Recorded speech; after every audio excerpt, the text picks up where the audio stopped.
के हिंदी समाचारों में आपका स्वागत है।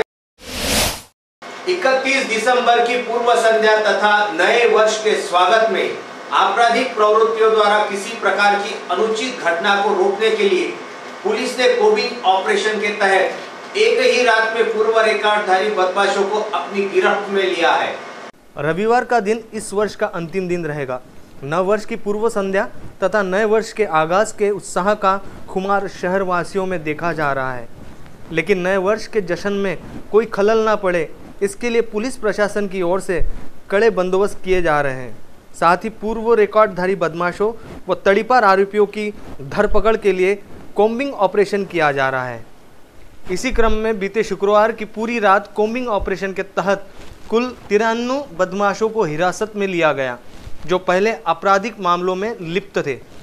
इसमें गाड़गेनगर थाना क्षेत्र से 14, राजापेट से 21, नांदगांवपेट से 5, भातकुली से 1, बडनेरा से 9, फ्रेजरपुरा से 13, नागपुरी गेट से 7, कोतवाली से 9, कोल्हापुरी गेट से 13 तथा अपराध शाखा ने 7 ऐसे कुल 93 पूर्व रिकॉर्डधारी बदमाशों को हिरासत में लेकर पुलिस आयुक्त के सामने पेश किया गया। नए वर्ष के आगमन की खुशी में जहां शहर भर के तमाम होटलों ने शाकाहारी एवं मांसाहारी खाद्य पदार्थों के अनेक किस्म तैयार किए हैं, तो चित्रा चौक स्थित होटल अब्दुल्ला प्रबंधन ने भी यहां आने वाले ग्राहकों के लिए बेहतरीन इंतजाम किए हैं।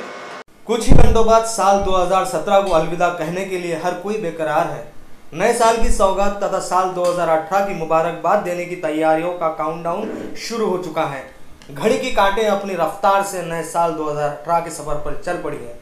नए साल के आगाज पर खास खाने वाले शौकीनों के लिए होटल अब्दुल्ला ले आया है नए नॉनवेज डिशेसों की यादगार सौगात। वैसे तो हमेशा ही लोगों की जुबान पर होटल अब्दुल्ला का नाम और उनके स्वादिष्ट भोजन का नाम होता है। नए साल की पूर्व संध्या पर 31 दिसंबर की रोज इतवारा बाजार रोड स्थित होटल अब्दुल्ला में खाने वाले शौकीनों तथा फैमिली के लिए खास इंतजाम किया गया है। सुविधाओं के अभाव में एसी हॉल की भी सुविधा की गई है। खास नए साल के अवसर पर होटल अब्दुल्ला लाया है स्वादिष्ट चिकन मुरादाबादी, मटन मुरादाबादी, चिकन बेमिसाल, मटन बेमिसाल, अफलातून चिकन, चिकन अंगारा, मटन अंगारा, रसीला रसगुल्ला, हैदराबादी बिरयानी, शालीमार चिकन। इन सभी डिशों से होटल अब्दुल्ला नए साल का इस्तकबाल करेंगी। शहर पुलिस की आर्थिक अपराध शाखा ने पिछले 4 वर्षों में जांच के लिए आए 22 मामलों में से सिर्फ 5 की चार्जशीट को कोर्ट में दाखिल किया है। शहर पुलिस आयुक्तालय क्षेत्र में होने वाली धोखाधड़ी के मामले संबंधित थानों से आगे की जांच आर्थिक अपराध शाखा को सौंपी जाती है, जो अपनी कार्यशैली के तहत जांच दिशा को अंजाम देते हुए आरोपी से धोखाधड़ी की सारी जानकारियां एकत्रित करने, धोखाधड़ी में इस्तेमाल किए गए दस्तावेज जब्त करने के साथ ही उनके बैंक खातों को भी सील किया जाता है। सूत्रों की माने तो आर्थिक अपराध शाखा में पिछले 4 वर्षों में धोखाधड़ी के कुल 22 मामले सामने आए हैं, लेकिन इनमें से मात्र 5 मामलों की ही चार्जशीट अब तक अदालत में दाखिल की गई है, जो आर्थिक अपराध शाखा की कछुआ गति को दिखाता है।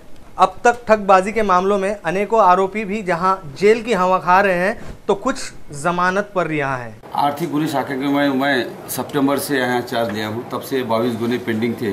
22 गुने में से मैंने 5 गुने के अंदर चार्जशीट भेज दिया हूँ। उसके अंदर एक वो बनावट डीडी, फेक डीडी उसका था, एक आरोपी अटक के लिए, और भी 2-3 आरोपी अटक होने की संभावना है। बाद में ऑल फ्रेश कंपनी औरंगाबाद की, उसके 2 आरोपी 4 साल से फरार थे, वो हमने 2 आरोपी अटक कर लिए, उसका भी। और पैन कार्ड, मैत्रेय, इसके अंदर बड़े बड़ी उसके भी अंदर आरोपी का सुगावा लगाया है। पिछले 3 माह से उपनगर बडनेरा तथा बियानी चौक से एसबीआई एटीएम के खातेदारों के खाते में से परस्पर राशि निकालने वाले 3 आरोपियों को लिया हिरासत में। शहर के उपनगर बडनेरा तथा गाड़गेनगर थाना क्षेत्र के बियानी चौक व श्याम चौक स्थित सेंट्रल बैंक ऑफ इंडिया के 23 खाता धारकों के खातों से लगभग 23 लाख की राशि ट्रांसफर करने के मामले में 3 आरोपियों को अपराध शाखा पुलिस ने प्रोड्यूस वारंट पर अपने हिरासत में लिया है। इससे पहले अपराध शाखा पुलिस ने दिल्ली से एटीएम धोखाधड़ी के एक आरोपी को गिरफ्तार किया था। शुक्रवार को जिन 3 आरोपियों को पुलिस ने अपने हिरासत में लिया है उनमें हरिदास विश्वास, विशाल उमरे तथा किशन यादव का समावेश है, जबकि इन आरोपियों के एक साथी परितोष पोद्दार को पहले ही पुलिस गिरफ्तार कर चुकी है, जबकि इन आरोपियों का अन्य एक साथी जितेंद्र की तबीयत खराब होने से फिलहाल उसे प्रोड्यूस्ड वारंट पर अपने कब्जे में नहीं लिया जा सका है। इन तीनों आरोपियों को आज अदालत में पेश किया गया। और नागपुर अमरावती मार्ग के बाजारगांव कोंडाली में बीते शुक्रवार की रात अज्ञात वाहन की चपेट में आने से एक पट्टेदार बाघ की मौत हो गई है, जिसका नाम बाजीराव बताया जाता है। अमरावती से नागपुर मार्ग पर बाजारगांव के समीप एक पट्टेदार बाघ के अज्ञात वाहन की टक्कर से मौत हो गई। यह नर जाति का बाघ वन परिक्षेत्र से रास्ता भटककर महामार्ग पर पहुंच गया था। शुक्रवार की रात सड़क पार करते समय तेज गति से आ रहे अज्ञात वाहन ने बाघ को जोरदार टक्कर मार दी। घटना के वक्त नागपुर हाईकोर्ट से अमरावती की ओर लौट रहे पंकज ताम ने नागपुर औद्योगिक अदालत के रजिस्ट्रार सुनील खेड़े और विजय देशमुख ने जब देखा कि अंधेरे में एक मृतक बाघ पड़ा है तो उन्होंने अपनी गाड़ी से उतरकर कई वाहन रोके, वरना मृतक बाघ का शव वाहनों द्वारा कुचला जाता। पुलिस और वन विभाग को घटना की सूचना मिलते ही पूरा दल घटनास्थल पहुंचा और पंचनामा कर बाघ के शव को पीएम के लिए पशु वैद्यकीय अस्पताल में ले जाया गया। मृतक बाघ ताड़ोबा वन परिक्षेत्र से रास्ता भटककर आया हुआ बताया जा रहा है। आधुनिक जीवन की भागदौड़ ने हमें दिया ही क्या है? शारीरिक बीमारियां और मानसिक विकार, जिन्हें दूर करने के लिए डॉक्टरों द्वारा ऊंची फीस ली जाती है। महंगी दवाइयाँ, जोखिम भरे ऑपरेशन, खर्चीले अस्पताल, जहां पर 30 साल की कमाई 30 दिनों में गंवाई जाती है। क्या इससे हर कोई संतुष्ट है? एक कदम प्रकृति की ओर बढ़ाने के उद्देश्य से निरोग संस्था अमरावती द्वारा महेश सेवा समिति अमरावती के उदार सहयोग से देश के प्रसिद्ध संस्थान international association for scientific spiritualism Meerut द्वारा प्रणीत रामचरित्र मानस आधारित मानस योग साधना का 7 दिवसीय आरोग्य तथा अध्यात्म विकास शिविर का आयोजन आगामी 7 जनवरी से 13 जनवरी 2018 के दौरान महेश भवन बडनेरा रोड अमरावती यहाँ किया जा रहा है।